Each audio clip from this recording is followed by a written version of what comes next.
China launches a new assault on India. The Philippines warns off China in the South China Sea. And your favorite Chinese restaurant might be spying on you. That and more on this week's China News Headlines.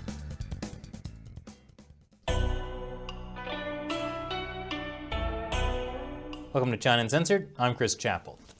A new variant of the coronavirus is spreading like wildfire in India. And the Chinese Communist Party is taking full advantage of it. India is China's largest regional rival. The CCP takes every opportunity it can to undermine India's influence in the region. And this deadly new coronavirus surge is no exception. You see, as recently as last month, India was the world's largest producer of coronavirus vaccines, much to the chagrin of China, who is trying to woo the world with its own vaccine diplomacy. You know, get people to see China as the one who saved them from the coronavirus, rather than see China as the place the pandemic started from. The only fly in the ointment: Chinese vaccines don't work so well.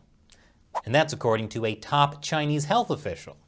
But India's second COVID-19 wave has been so brutal that India has stopped almost all vaccine exports. In fact, India is now importing vaccines to meet its needs. And this has given the Chinese Communist Party an opportunity. China has moved swiftly to fill the void as anxiety grows in countries that were dependent on Indian-made shots. Even if Chinese vaccines aren't very effective, many see it as better than nothing.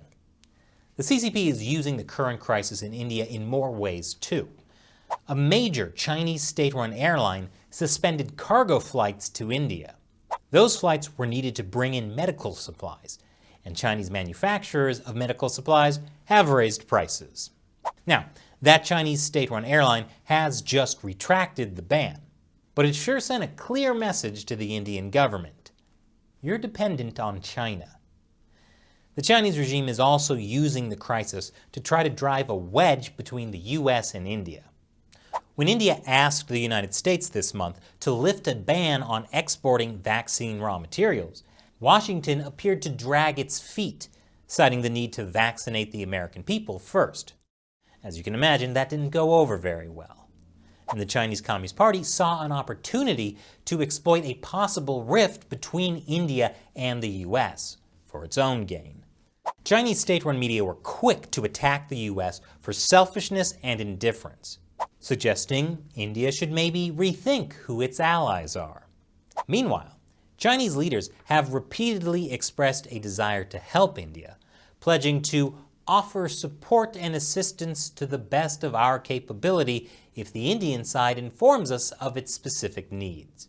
This, of course, comes as the US and India have strengthened their alliance to counter China. That's part of the Quad, an alliance between the US, India, Japan, and Australia, which also has been working to counter China's vaccine diplomacy. India, so far, hasn't taken up Beijing's offer, and the Biden administration is now sending vaccine materials to India, as well as more than $100 million in COVID supplies. But as humanity still struggles to end the pandemic the Chinese Communist Party is responsible for, the party will still be here, trying to turn the pandemic to its own advantage. The Philippines is getting a little salty over the Communist Party's repeated incursions into disputed waters in the South China Sea. That's why the Philippine Coast Guard is holding maritime drills. China, of course, is complaining about it, but the Philippines' defense minister is telling China to mind its own business. Philippines President Rodrigo Duterte was a little softer. He said, while the Philippines owed China a huge debt of gratitude for many things, including free COVID-19 vaccines, he would not compromise on his country's sovereignty in the South China Sea. Yes, according to Duterte, part of their huge debt to China is for China's coronavirus vaccines. Like I said, the Communist Party is always turning the coronavirus to its own advantage. Meanwhile, hundreds of US-funded scientists may be compromised by China. These scientists at American universities get US funding, while also setting up labs in China and getting funded by China as well. Michael Lauer, Deputy Director of the National Institutes of Health, gave an example of a US researcher who had a laboratory in China and was basically being funded by the Chinese government to do the exact same work, despite receiving an NIH research grant to do work in the US. Speaking of, US scientists who said there's no way the coronavirus came from a Chinese lab admit to being collaborators of that Chinese lab. For instance, NBC science contributor Dr. Joseph Fair. He said the lab leak idea was a conspiracy theory. Incidentally, here he is in 2013 being given an award from the Wuhan Institute of Virology. Another is Dr. Ian Lipkin. He also said in numerous media reports the virus didn't come from a Chinese lab. Here he is speaking at the Wuhan Institute of Virology. Now, to be clear, these doctors specifically said they didn't believe the coronavirus was engineered in the Wuhan Institute of Virology. But there is mounting evidence the coronavirus may have accidentally leaked from the Wuhan Institute of Virology. So it's probably a bad idea that so many influential US doctors and scientists are so closely tied to the Chinese Communist Party. And speaking of close ties to the Chinese Communist Party, your favorite Chinese restaurant, coming up after the break. Welcome back. If you're like me, you love to eat Chinese hot pot. When Shelley, Matt, and I were in Hong Kong in 2019, a friend took us to Haidilao, one of the most famous hot pot restaurants from mainland China. The food was great. That's probably why Haidilao was so successful. It has more than 900 restaurants around the world. Plus, they give free manicures. But it turns out, Haidilao is also successful at spying on its customers and staff. According to the Sunday Guardian, a manager with Haidilao Hot Pot in Vancouver confirmed that over 60 surveillance cameras have been installed in the restaurant at the request of the mainland China-based Haidilao Corporation as part of the social credit system in China. That's where Chinese authorities monitor citizens to see if they're politically correct. The social credit system punishes or rewards people according to how well they follow party directives. And in case you think these cameras are just for security, no, they're not. The manager at Haidilao admitted that the cameras were installed to punish staff if they didn't adhere to corporate standards and to people track. And he said the footage was sent back to China, but declined to say why, only that the reason was secret. Further reporting from Hong Kong's Apple Daily suggests the surveillance is happening in Taiwan too. And a closer review of our own photo from Hong Kong shows that we were absolutely stupid for not noticing. But I'm not too worried, because we can never go back to Hong Kong anyway. 22 years ago this week, Falun Gong practitioners went to Beijing to petition the government for their right to practice their beliefs freely. State-run media had once promoted Falun Gong, but by 1999, that had flipped. Long story short, this guy was playing power struggle games, and Falun Gong was a convenient political victim. And yet, more than 2 decades later, millions of people inside China still practice Falun Gong, and it's become China's largest civil disobedience movement. They're also still one of the biggest groups outside China protesting the Communist Party. For more, check out the recent interview we did on the China Unscripted podcast with the executive director of the Falun Dafa Information Center. John Kerry is President Biden's climate envoy to China, and he has returned from China with great news. He says as far as climate change goes, we can turn it around. But of course, the only way to do that is if we work with China.